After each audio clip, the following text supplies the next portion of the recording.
Shalom, selamat pagi jemaat dikasih Tuhan. Kita kembali lagi berjumpa dalam Renungan Pagi. Mari pagi hari ini saya kembali mengajak kita semua untuk merenungkan firman Tuhan.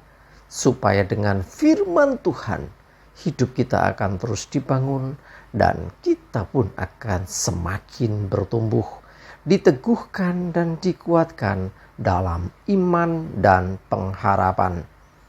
Firman Tuhan adalah kebenaran. Firman Tuhan sumber kekuatan bagi kita semua.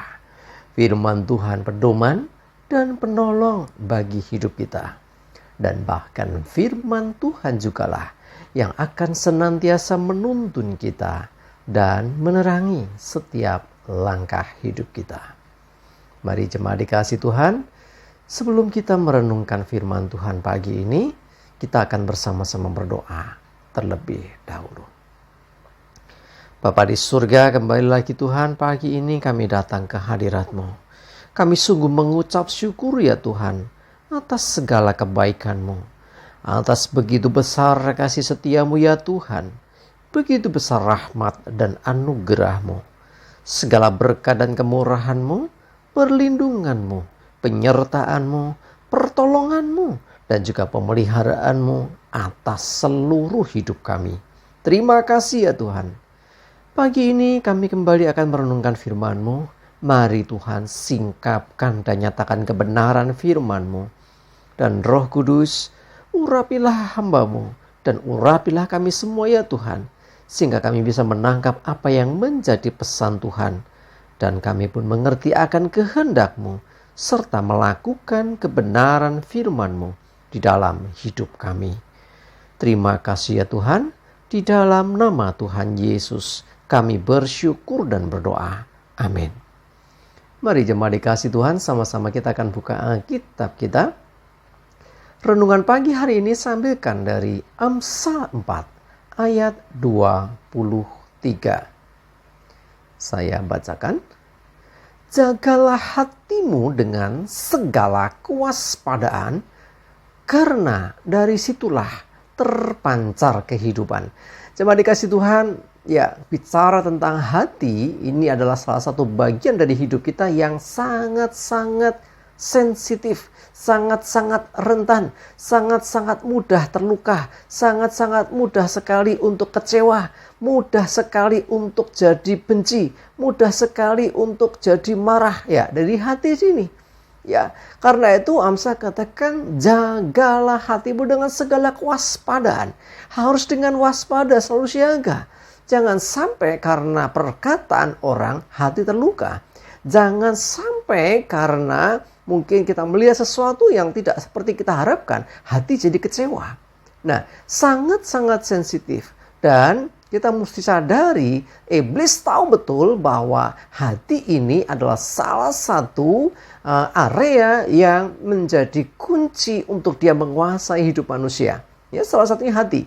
Kenapa? Karena dari hati akan keluar, ya, mulai dari perkataannya, tindakannya. Ya, dari hati inilah. Ya, kalau hati seseorang sudah dirusakkan, hati seseorang itu sudah mulai dicemarkan oleh segala macam yang jahat, maka tindakan orang itu, pikiran orang itu, perkataan orang itu semuanya jadi jahat. Orang yang sudah terluka hatinya, seringkali mudah sekali dia akan jadi orang yang benci, dendam, dan akhirnya ya tahu sendiri itulah dosa yang akhirnya berbuah dalam kehidupan seseorang. Ya, jadi hati-hati ya, jaga hati kita dengan benar, dengan sungguh-sungguh, dengan segala kewaspadaan. Karena dari situlah terpancar kehidupan seseorang. Tapi perhatikan, hati juga yang menjadi ya perhatian Tuhan. Ya, kalau kita lihat bagaimana Samuel waktu mencari seseorang pengganti Saul, ditampilkan di depannya orang-orang gagah yang perkasa, yang kelihatannya waduh menarik. Tetapi Tuhan berkata, engkau melihat yang depan mata, tetapi aku, kata Tuhan, melihat apa yang di dalam hati seseorang. Ya, jadi hati kita ini dilihat Tuhan. Saudara kalau beribadah, jangan berpikir, oh suaranya bagus ini dengar Tuhan. Tuhan lihat hati. Kalau orang menyanyi bagus, kalau nggak dari hati, semuanya juga nggak diperhatikan Tuhan. Artinya hati ini menjadi sentral. menjadi pusat yang dari kehidupan kita. Ya, dari hati yang baik, ya, baik hati, lemah lembut, penuh kasih, itu semua dari hati. Sehingga orang akhirnya perkataannya pun demikian, tindakannya pun demikian.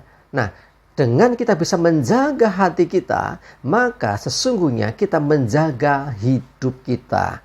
Yuk, mari jangan sampai biarkan hatimu mudah dikuasai oleh kuasa-kuasa yang lain, kuasa-kuasa jahat, pikiran jahat. Itu juga nanti akhirnya hati yang jadi tempatnya, ya, dengan kekecewaan, dengan kebencian, iri hati, ya, dengan sakit hati, hancur hati, patah hati. Ya, iblis mau ciptakan itu dalam hidup kita. Kalau kita tidak bisa menjaga hati dengan benar, tidak menjaganya dengan waspada, iblis mengincar hati seseorang.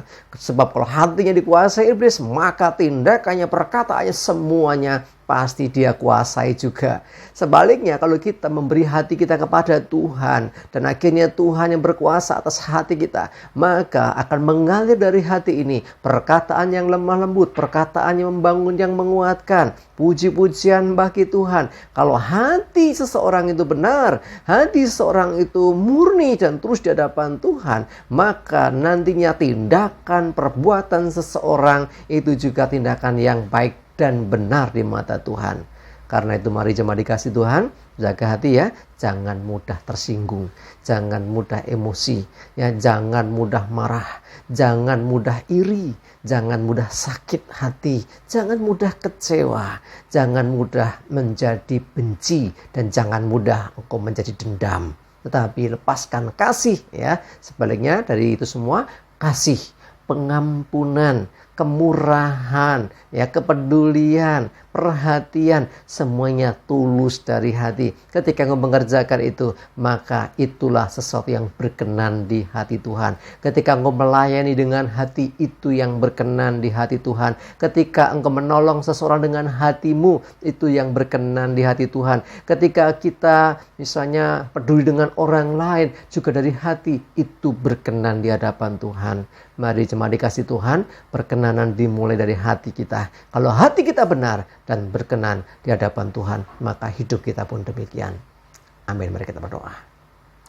Tuhan, terima kasih, kami bersyukur diingatkan Tuhan betapa pentingnya kami menjaga hati kami dengan segala kewaspadaan, supaya tidak dikuasai si jahat, supaya kami tidak dibawanya untuk selalu melakukan hal yang buruk, supaya hati kita tetap murni di hadapan-Mu, tidak tersinggung, tidak mudah kecewa, tidak mudah pahit hati. Sebaliknya hati kami hati yang murni, hati yang penuh belas kasihan, hati yang penuh kasih, hati yang sungguh-sungguh murni di hadapan-Mu ya Tuhan.